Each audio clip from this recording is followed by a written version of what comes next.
अस्सलाम वालेकुम, welcome to my channel. मैं हूं मरियम काशिफ। और बर्गर तो हम बहुत दफ़ा घर में बनाते हैं, लेकिन बर्गर बन हमेशा बाहर से ले आते हैं, क्योंकि या तो उनमें कलर अच्छा नहीं आता या फिर वो बहुत सॉफ्ट नहीं बनते। और अगर ये दोनों चीज़ें अचीव हो ही जाएँ इत्तेफाक से, तो फिर काटते हुए ज़रूर कोई ना कोई गड़बड़ हो जाती है। तो मैं आप बिगनर्स के लिए काटने की बहुत अच्छी ट्रिक बताऊँगी, कलर कैसे लाना है ये भी बताऊँगी। जितना इम्पॉर्टेंट बर्गर का पैटी होता है, उतना ही इम्पॉर्टेंट उसका बन होता है। अगर बन आप घर पे बनाएंगे और इस रेसिपी से बनाएंगे तो ट्रस्ट मी, मैकडॉनल्ड आपके घर में ही आ जाएगा। तो फिर क्या ज़रूरत है बाज़ार से 100 रुपीज़ के 4 बर्गर बन्स लाने की, जबकि घर में आप 80 रुपीज़ में 8 बर्गर बन्स बना सकते हैं। फिर स्टार्ट करते हैं। सबसे पहले हम डो गूंदेंगे बर्गर बन्स की। सबसे पहले हम मैदा लेंगे 500 ग्राम्स या आधा किलो।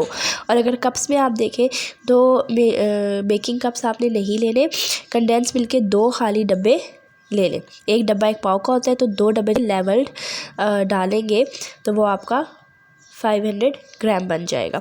और ये मशीन ले लें अगर आपको बेकिंग का शौक़ है, आप ज़्यादा करते हैं घर में, तो ये मशीन आपके बहुत काम आएगी फॉर परफेक्ट बेकिंग। और हर दफ़ा सेम रिज़ल्ट। ओवन है नहीं है, लेकिन ये मशीन आप ज़रूर ले लें, बहुत काम की चीज़ है।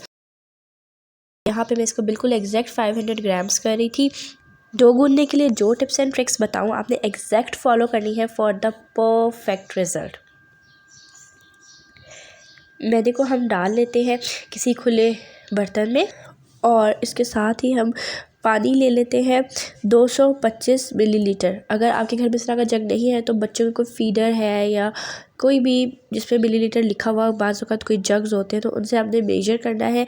एग्जैक्ट इतना ही डलेगा, ना इससे कम डलेगा ना इससे ज़्यादा डलेगा। ये छोटी छोटी सी चीज़ें होती हैं जो अगर आप बेकिंग करते हैं घर में तो आप ले लें। ये वन टाइम इन्वेस्टमेंट होती है और मतलब सालों चलती है। तो कपों वपों से नापने में ना बेकिंग नहीं हो पाती सही। अगर इत्तेफाक से आप एक दफ़ा कर भी लें तो हर दफ़ा का सेम रिज़ल्ट नहीं आएगा। पानी को माइक्रोवेव कर लिया था मैंने 30 सेकंड। वैसे वेदर पे डिपेंड करता है, पानी को हल्का सा गर्म होना चाहिए कि अगर आप उसमें अपनी फिंगर डिप करें तो आपको शॉक ना लगे। अब ये कुछ चीज़ें हैं, चीनी, नमक, मिल्क पाउडर और ऑयल, ये हम डालेंगे अपने पानी में और फिर हम उससे गूंदेंगे। तो चलिए इन चीज़ों की क्वांटिटीज़ मैं आपको बताती हूँ। चीनी है 2.5 टेबलस्पून, 2 टेबलस्पून और आधा टेबलस्पून, और 37.5 ग्राम्स। मैं नीचे डिस्क्रिप्शन में ग्राम्स में भी लिखूँगी, टेबलस्पून में भी लिखूँगी, ताकि हर कोई रेसिपी को ट्राई कर सके। अब इसमें नमक डाल देंगे 1.5 चाय का चम्मच। नीडो मिल्क पाउडर है 1.5 टेबलस्पून। कुकिंग ऑयल 3 टेबलस्पून या फिर 50 ml। थोड़ा सा बचा हुआ है, ये भी मैं डाल रही हूँ क्योंकि तकरीबन ½ टीस्पून के करीब बर्तन भी लगा रह जाता है। आपने भी अच्छी तरह से साफ़ करके स्पून या जिस चीज़ में भी ऑयल डाला, क्योंकि ऑयल रहना नहीं चाहिए पीछे, उसकी क्वांटिटी कम हो जाएगी। एक इसमें अंडा डाल दें आप, दरमियाने साइज़ का, ना बहुत बड़ा हो और ना ही बहुत छोटा अंडा हो आपका। अब यहाँ पे इस सब प्रोसेस के बीच में हो सकता है आपका पानी ठंडा हो जाए, अगर सर्दियाँ हैं या फ़ैन ऑन है, कोई भी रीज़न हो सकती है। तो पहले हम इसको अच्छी तरह से मिक्स करेंगे। ये सारी चीज़ें पानी के साथ अच्छी तरह से हल हो जानी चाहिए। आप देखें कहीं भी अंडे की जो जर्दी है ना वो अलग ना। सारी मिक्सिंग के बाद टेम्परेचर ज़रूर चेक करिएगा, अगर हल्का हो तो 30 सेकेंड दोबारा माइक्रोवेव कर लें। अब आप सोच रहे होंगे कि इस मिक्सचर में ईस्ट तो डाला ही नहीं। भाई पूरे इंटरनेट में इस पानी के अंदर ईस्ट डलता है। मैं ऐसे नहीं करती, मैं हमेशा मैदे में ईस्ट को ऐड करती हूँ, क्योंकि ये होता है इंस्टेंट ईस्ट, और इसको आप डायरेक्ट मैदे में डालकर भी यूज़ कर सकते हैं, उससे ज़्यादा अच्छा रिजल्ट आता है। अब ईस्ट 2 तरह के होते हैं। अगर आप एक्टिव राइस यूज़ कर रहे हैं उसको आपको एक्टिवेट करना पड़ता है पानी में, उसे आप डायरेक्ट नहीं यूज़ कर सकते। लेकिन इंस्टेंट ईस्ट को आप एक्टिव भी कर सकते हैं पानी में, दूध में, या फिर आप उसको मैदे में भी डायरेक्ट मिला सकते हैं। तो choice is yours. Active rice जो है वो क्वांटिटी में इंस्टेंट ईस्ट से ज़्यादा डलता है। ये एक लेट से आप इंस्टेंट ईस्ट 1 टेबलस्पून डालें तो आपको 1.25 टेबलस्पून डालना पड़ेगा। ये मैंने आपको इसलिए बता दिया कि अगर आपको एक्टिव राइस मिल जाता है या ले आते हैं तो फिर आप इस तरह से इसको यूज़ कर सकते हैं। बट उसका एक इशू होता है कि वो बहुत जल्दी ख़राब हो सकता है पैकेट। तो इंस्टेंट ईस्ट जो है वो बेस्ट होता है। बट मुझे एक दफ़ा मैसेज आया था कि ये ईस्ट आ गया है तो क्या करें, इसलिए मैंने वीडियो में पूरा क्लियर बता दिया है। अब यहाँ पे पानी जितना भी था वो मिक्सचर बनाया था वो सारा आटे में डल चुका है। और आप देखिए ये ना बहुत स्टिकी हुआ है हैंड्स पे, क्योंकि ये बहुत पतला है। आपने इसको हार्ड नहीं गूंदना कि आप उस पानी को बचा लें, तो उससे क्या होगा कि आपके बन भी हार्ड बनेंगे। तो इससे घबराना नहीं है। अगर आपको उलझन होती है तो आप ग्लव्स पहन लें, लेकिन क्वांटिटी आपने पानी की उतनी ही डालनी है। मिक्सिंग के बाद जो स्टेप्स आपने फॉलो करने हैं वो है स्ट्रेच एंड फोल्ड। आपने अपनी हथेली से इसको स्ट्रेच करना है और फिर आपने इसको फोल्ड करना है। एक हाथ से पकड़ लेना है और दूसरे हाथ की हथेली से स्ट्रेच करना है। और जब ज़्यादा स्टिक नीचे होने लगे तो आपने थोड़ा सा ऑयल डालना है एंड अगेन उस प्रोसेस को रिपीट करना है। ऑयल ये नहीं कि ऑयल डालते जाए, हाफ टी स्पून करके आपने डालना है, 2 से 3 दफ़ा डलेगा। और अगर आपके हाथ से नहीं उतरता तो हाथों पे भी हल्का सा आप ऑयल लगाएं एंड देन डो पे उसको स्ट्रेच एंड फोल्ड वाला प्रोसेस रिपीट करें, तो आपके हाथ से भी आहिस्ता आहिस्ता सारी डो उतरती जाएगी। और जब आपके हाथ से भी उतर जाए, नीचे स्टिक होनी बंद हो जाए लेकिन सॉफ्ट भी बहुत हो, तो उसके बाद जिस तरह से हम आटा गूंथते हैं 1 से 2 दफ़ा आपने इस तरह से भी कर लेना है। स्ट्रेच एंड फोल्ड टेक्निक बहुत इंपॉर्टेंट है, क्योंकि इस तरह से डो के अंदर एक ग्लूटेन होता है जो एक्टिवेट हो जाता है और उसकी वजह से बहुत सॉफ्ट बन बनेंगे। तो उस स्टेप को आपने बिल्कुल स्किप नहीं करना। 7-8 मिनट जब आप इसको अच्छे से गूंदेंगे तो आपका डो सॉफ्ट हो जाएगा, स्ट्रेची हो जाएगा। आपके बर्गर बन्स भी तभी बहुत सॉफ्ट बनेंगे। यहाँ पे सॉफ्ट स्टिक डो जो है वो स्टिक होनी ख़त्म हो गई थी हाथ के साथ और शीट के साथ। तो फिर एक ऐसा बर्तन जो आपको कंफर्म हो कि 100% एयर टाइट है, उसमें आपने अच्छे से ऑयल लगाना है। ऑयल लगाना कभी मत भूलें। आप देखिएगा अगर आप ऑयल नहीं लगाएंगे आपकी डो ही अच्छे से राइज़ नहीं होगी। तो जहाँ ऊपर तक डो ने राइज़ होना है वहाँ तक ऑयल लगाया, उसकी बेस में ऑयल लगाया और फिर डो रख कर उसको आपने टॉप सरफेस को लेवल ज़रूर करना है। इसके बाद इसकी टॉप पर भी हम ऑयल लगाएंगे 1 टीस्पून या 1.5 टीस्पून, डिपेंड करता है आपका बर्तन कितना बड़ा है। और ऑयल लगाने के बाद हम इसको अच्छी तरह से क्लिंग शीट या जो ढक्कन हो उस बर्तन को उससे कवर कर दें। मेक श्योर करें कि उसमें कहीं भी हवा ना जाए। और इसको हम राइज़ होने के लिए, प्रूव होने के लिए रख देंगे। होने के लिए रख दें के मतलब इसको राइज़ होने के लिए रखेंगे। तो जो ईस्ट इसमें है वो आहिस्ता आहिस्ता एक्टिवेट होगी, वो इसको फुलाएगी, उसमें से गैसेस रिलीज़ होगी, तो ये बहुत ज़्यादा डो हमारी फूल जाएगी और ये हो जाएगा उसको प्रूफ करना। 1.5 से 2 घंटे लगते हैं, मौसम पे डिपेंड करता है। बहुत गर्मी हो तो 20 मिनट में भी हो जाता है, लेकिन जब तक आपकी डो ऐसे ना फूले आपने कभी भी बर्गर बन नहीं बनाने। सर्दियों में बहुत टाइम भी लग जाता है, समटाइम बहुत ठंडे इलाके में रहते हैं। तो डो अगर आपका नहीं फूलेगा मतलब कि ईस्ट ने गैसेस रिलीज़ नहीं की, एक्टिव ही नहीं हुआ है सही से डो में, तो आपके बन्स भी बहुत हार्ड बनेंगे। अब आप देखिए कितना ज़बरदस्त स्ट्रेच है इसका। जाल जो है ना, बस अगर आपका बहुत अच्छा जाल अचीव हो गया तो यहीं पे ही आपको पता लग जाएगा कि आपके बर्गर्स कितने सॉफ्ट होंगे। इसको आप जो टच कर रहे हैं ना, जितनी सॉफ्ट ये अभी है उतने ही सॉफ्ट आपके बन बनेंगे। पंच करके दबा के इसकी हवा ज़रूर निकालें, दोबारा गूंदने की ज़रूरत नहीं है। अगर आपके पास वेट मशीन है तो इक्वल बर्गर्स बनाने के लिए बहुत इंपॉर्टेंट है कि आप इसको वेट कर लें। 80 to 90 ग्राम्स के बीच में आपके बर्गर बन का वेट होना चाहिए कि इक्वल पार्ट्स में आप उसको डिवाइड करें। इस तरह से इसका वेट कर लें, थोड़ा ऊपर थोड़ा नीचे बिल्कुल आप कर सकते हैं। यहाँ पे मैं कुछ 90 के बनाऊंगी, कुछ 85, कुछ 80 के। मुझे 8 बर्गर बन्स बनाने हैं। ये ना हो कि लास्ट में कोई बहुत ही छोटा सा आप बचा लें, इस तरह से नहीं करना। तो अगर आपके पास वेट मशीन नहीं है तो आप अपने हाथ से भी अंदाज़ा कर सकते हैं, या फिर आप इस डो को इक्वल 8 साइज़ पार्ट में डिवाइड कर लें जो क्वान्टिटी मैंने बताई है। उसके बाद इसको अच्छे से आपने राउंड करना है। मेक श्योर करना है कि इसमें कोई भी लाइन ना हो। बहुत नीट पेड़े आपने बना लेनी है, जहाँ लाइन होगी वहाँ से बन फट सकता है। अच्छा, मेरे बहुत तबीयत ख़राब है, नाक भी बहुत बंद है, तो आप लोगों ने प्लीज़ वीडियो को लाइक कर देना है और शेयर कर देना है कि इतनी ख़राब तबीयत में मैंने वीडियो जो है वो एडिट की है सिर्फ आप लोगों के लिए, क्योंकि ऐसी रेसिपी है कि आप रमज़ान में भी ट्राई कर सकते हैं, ईद में भी कर सकते हैं, हाई टी पे भी ट्राई कर सकते हैं। मतलब कब नहीं बना सकते बन, और कुछ नहीं तो मूड अच्छा करने के लिए ही बना सकते हैं। अब यहाँ पे कुछ बन्स जो रफ़ है तो वो मैं उनको बाद में बनाते हुए नीट कर लूँगी। अब बेक करने लगते हैं। गैस ओवन को 190 डिग्री पे प्री हीट कर लिया है। अगर आप इलेक्ट्रिक ओवन यूज़ कर रहे हैं तो उसको अपने टेम्परेचर के हिसाब से जो आप पिज़्ज़ा वगैरह बनाने के लिए करते हैं उस पर रखें, या नान। और यहाँ पे बटर पेपर ज़रूर आपने रखना है बॉटम पे, जो भी चीज़ आप यूज़ कर रहे हैं इनको प्लेस करने के लिए।